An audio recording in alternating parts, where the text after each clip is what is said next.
আমি চলে যাওয়ার পরে আবার উম্মত রে কে দেখা লালো তো আমাদের জিতে গেছে।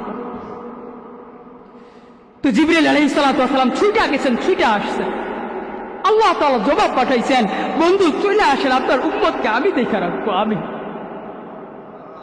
আপনার উম্মতকে আমি দেখে রাখবো, আপনি চলে আসেন। শুধু এতটুকুই না, আমি আপনাদেরকে আরো সামনে নিয়ে যাইতেছি। আর যেদিন কবর থেকে উঠবেন, কবর থেকে কানতে কানতে উঠবেন, কানতে কানতে, যেদিন কবর থেকে উঠবেন কানতে কানতে উঠবেন। জিবরিল আমিনকে যখন আল্লাহ তাআলা হুকুম করবে যে বন্ধুকে নিয়ে আসো, তো যখন কবর থেকে উঠবে তো আল্লাহ রাসূল কানতে কানতে উঠবেন আর বলবেন, ও হুয়া ইয়া বেকি ও ইয়াকুল, আমার উম্মত কি জাহান্নামের কিনারে চলে গেছে। তো জিবরাইল কসম খাবেন, বিইজ্জাতিল্লাহি ওয়া জালালি, আল্লাহ তাআলা ইজ্জত আর জালালের কসম, আপনি ব্যতীত জমিনের উপরে কেউ উঠেন। আপনার উম্মত কই থেকে উঠলো আর কই থেকে জাহান্নামে গেল? প্রথমে তো আল্লাহ আপনাকে উঠানোর হুকুম করছে। বন্ধু, আজকে তুমি আমার কাছে যা চাইবে তাই দিয়া দিব। বলেন তো, মানুষ নিজের জন্য চাইবে না অন্যের জন্য চাইবে? আর কথা বলেন, হ্যাঁ, নিজের জন্য চাইবে। তো আল্লাহ এবং আল্লাহ রসুল দুজনই তো বন্ধু, কি বলেন? তো বন্ধুর সাথে দেখা হওয়ার পরে জিজ্ঞেস করছে কি চান, তো কি বলছে? উম্মত চাই। তাহলে ভাবেন একটু, অথচ এখানে হারায় যাওয়ার কথা ছিল। আমি মনে করি মেরাজে যায় আল্লাহ রসুল হারায় যাওয়ার কথা ছিল। মুসা আলাইহিস সালাতু ওয়াস সালামকে আল্লাহ তাআলা একটু নূরের তাজাল্লি দিয়েছেন, তাতে 40 দিন রহুর অবস্থায় ছিলেন। অথচ আল্লাহ এবং আল্লাহ রসুল পাশাপাশি বসা ছিলেন, পাশাপাশি। কেন? তো হারায় যাওয়ার কথা ছিল। তো আল্লাহ রসুল যুক্তি দিতেছেন, আনতা রব্বুল করিম আনা নবিয়ুর রহিম, আপনি রব্বে করিম সামনে, আমি নবী রহিম পিছনে, উভয়ের মাঝখানে উম্মত জাহান্নামে চলে যাবে, আমি আমার মনকে বুঝাইতে পারবো না। আল্লাহু আকবার, আমি আমার মনকে বুঝাইতে পারবো। আল্লাহ, উম্মত চাই। হ্যাঁ, চলেন আপনাদেরকে আরেকটা রিওয়ায়াত আমি শুনাই। আম্মা জান আয়েশা রাদিয়াল্লাহু তাআলা আনহা থেকে রিওয়ায়াত আছে। আম্মা জান আয়েশা রাদিয়াল্লাহু তাআলা আনহা বলতেছেন, একদিন আল্লাহ রাসূল আমার ঘরে আসলেন, জায়নামাজ বিছাইছেন, জায়নামাজ বিছানোর পরে 2 রাকাত নামাজ পড়ছেন। নামাজের পরে আল্লাহর দরবারে হাত উঠাইছেন। হাত উঠানোর পরে যখন হাত উঠাইছেন, তখন আমি আল্লাহ রসুলের কানে কানে বলছি, ইয়া রাসূলুল্লাহ, আমার জন্য একটু দোয়া করেন, আমার জন্য একটু দোয়া করেন। তো আল্লাহ রসুল দোয়া করছে, আল্লাহ আয়েশার সামনের পিছনের সমস্ত গুনাহে মাফ করে দেন। তো এই কথা শুনতে দেরি আম্মা জান আয়েশা রাদিয়াল্লাহু তাআলা আনহা খুশিতে হামাগুড়ি খাইতেছেন, আত্মহারা হয়ে গেছে। তো আল্লাহ রাসূল মুনাজাতের পরে জিজ্ঞাসা করছে, আয়েশা এত খুশি কেন, এত খুশি কেন? কয়, ইয়া রাসূলুল্লাহ, আপনি আমার জন্য দোয়া করছেন যে আল্লাহ আয়েশার সামনের পিছনের সমস্ত গুনাহে মাফ করে দেন। আল্লাহ তো আমার সামনের পিছনের সমস্ত গুনাহে মাফ করে দিয়েছে। আল্লাহু আকবার। তো আল্লাহ রসুল বলতেছেন, আয়েশা, তোমার জন্য শুধু একবার দোয়া করছি, এই জন্য তুমি খুশিতে আত্মহারা হয়ে গেছ, খুশিতে হামাগুড়ি খাইতেছ। আয়েশা, তুমি কি জানো, আমি প্রতি নামাজের পরে আল্লাহর কাছে দোয়া করি, আয় আল্লাহ আমার প্রতিটা উম্মতরে মাফ করে দেন, আয় আল্লাহ আমার কোন উম্মত যেন জাহান্নামের ভিতরে না যায়। আমরা কি করতেছি ওই রসুলের জন্য? আমরা কি করতেছি ওই রসুলের জন্য? যে রসুল আমাদেরকে কোন জায়গায় ভুলেন না। শুধু এতটুকুই না, মৃত্যুর সময় যখন ঘনে আসতেছে, মৃত্যুর সময় আল্লাহ তাআলা যখন মালাকুল মাউতকে হুকুম করছেন যে আল্লাহ রসুলের কাছে যাও, সালাম দাও, অনুমতি নাও, অনুমতি দিলে নিয়ে আসবা, না হলে নিয়ে আসার দরকার নাই। হায় হায় হায়, কেমন ব্যক্তিত্বের মালিক ছিলেন, যার কাছে মালাকুল মউত পর্যন্ত অনুমতির অপেক্ষায় ছিলেন। হ্যাঁ, একটু ভাবেন না, চিন্তা করেন না একটু। আল্লাহ তো বিবেক দিছে চিন্তা করার জন্য, এগুলো কথা একটু চিন্তা করেন না। যার কাছে আল্লাহ নিজে বলছেন যদি অনুমতি দেয় তাহলে নিয়ে আসিও, অনুমতি না দিলে নিয়ে আসিও না। হায় হায়।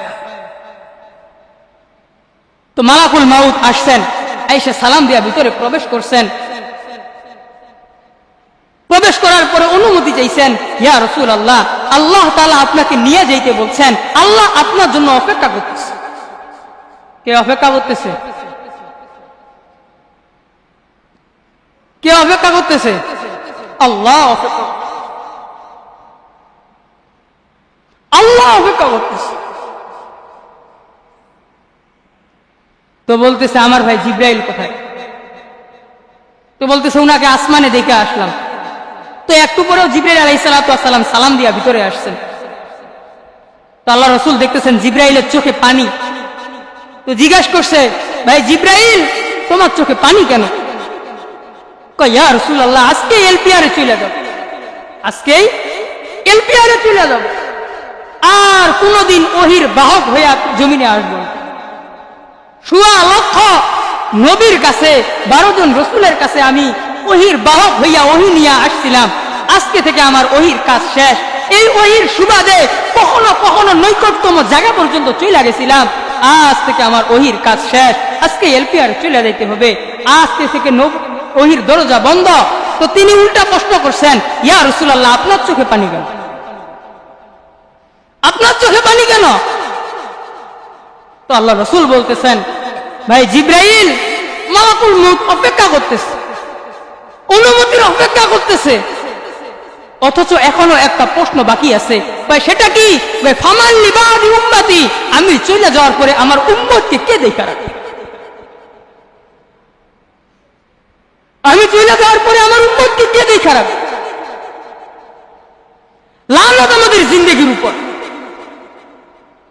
এই জিন্দেগি রাখার চেয়ে জমিন পাইরা মরে যাওয়া ভালো। অথচ হাদিস শরীফে আছে, আল্লাহ রসুলের ওই মুহূর্তে 9টা ফ্যামিলি ক্ষুধার্ত অবস্থায় ছিল, 9টা ফ্যামিলি। আম্মা জান আয়েশা রাদিয়াল্লাহু তাআলা আনহা বলছেন, আমাদের কাছে যদি বাতি জ্বালানোর মতো এতটুকু তেল থাকতো, ক্ষুধার তাড়নায় আগে তেল পান করে দিতাম। হ্যাঁ, মৃত্যুর সরজায় যখন চলে আসছে, অথচ হাসান হুসাইন কলিজার টুকরা ছিল। কলিজার টুকরা কি বলেন আপনারা? হ্যাঁ, ফাতেমা কলিজার টুকরা ছিল, আম্মা জান আয়েশা রাদিয়াল্লাহু তাআলা আনহা কলিজার টুকরা ছিল। কারো কথা বলেন নাই যে জিব্রাইল, আমি চলে যাওয়ার পরে হাসানকে কে দেখা রাখবে? আমি চলে যাওয়ার পরে হুসাইনকে কে দেখা রাখবে? আমি চলে যাওয়ার পরে আয়েশাকে কে দেখা রাখবে? আবু বকরকে কে দেখা রাখবে? কারো কথা বলেন নাই। বলতেছে জিব্রাইল, আমি চলে যাওয়ার পরে আবার উম্মতরে কে দেখা রাখবে? লালত আমাদের জিতে গেছে। তো জিবরিল আলাইহিস সালাম ছুটে গেছেন, ছুটে আসছেন। আল্লাহ তাআলা জবাব পাঠাইছেন, বন্ধু চলে আসেন, আপনার উম্মতকে আমি দেখে রাখবো, আমি আপনার উম্মতকে আমি দেখে রাখবো, আপনি চলে আসেন। শুধু এতটুকুই না, আমি আপনাদেরকে আরো সামনে নিয়ে যাইতেছি। আর যেদিন কবর থেকে উঠবেন, কবর থেকে কানতে কানতে উঠবেন, কানতে কানতে, যেদিন কবর থেকে উঠবেন কানতে কানতে উঠবেন।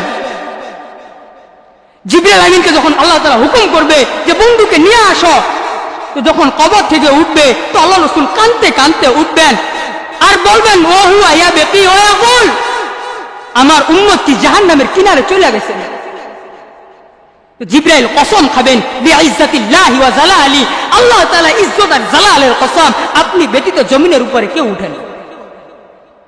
আপনার উম্মত কই থেকে উঠলো আর কই থেকে জাহান্নামে গেল? প্রথমে তো আল্লাহ আপনাকে উঠানোর হুকুম করছে। তো উঠবে, ওইটা এরকম মাকামে মাহমুদের ভিতরে নিয়ে যাবে। আজকে দুনিয়ার সামান্য একটা পদের চেয়ার পাওয়ার জন্য মানুষ মানুষকে তোয়াক্কা করে না, মানুষ মানুষকে পরোয়া করে না, মানুষ ভাই ভাইকে পরোয়া করে না, তোয়াক্কা করে না। অথচ কাল কিয়ামতের দিন আল্লাহ তাআলা আল্লাহ রসুলকে মাকামে মাহমুদ দিবেন, মাকামে মাহমুদ। আল্লাহু আকবার, মাকামে মাহমুদ দিবেন। আমাদের প্রধান আলোচক চলে আসছেন, হুজুর সামনে চলে আসলে ভালো হয়, সামনে চলে আসলে ভালো হয়। এই জন্য লম্বা করে সময় নেই আমার কাছে, আমরা যার জন্য অপেক্ষামান তিনি আমাদের সামনে চলে আসছেন, সেই জন্য সব করতেছি আমি। তো মাকামে মাহমুদ দিবেন, মালিক বিদায় হাত দিয়া রাখবেন, বসবেন না, বসবেন না, মালিক বিদায় হাত দিয়া রাখবেন। তো আল্লাহ তাআলা জিজ্ঞেস করবেন, বসেন না কেন? আমি যদি বসি তো 3 জায়গায় দৌড়াবে। কয় জায়গায়? 3 জায়গায় দৌড়াবে কে? এখন আবার কই ছুটবেন?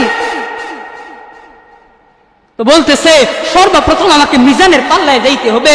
আমার গুনাহগার উম্মতের যদি গুনাহের পাল্লা ভারী হয়ে থাকে, আয় আল্লাহ আমি সেজদায় পইরা যাব, যতক্ষণ পর্যন্ত গুনাহের বোঝা হালকা না হবে আমি সেজদা থেকে মাথা উঠাবো না। দ্বিতীয় কোন জায়গায় যাবেন?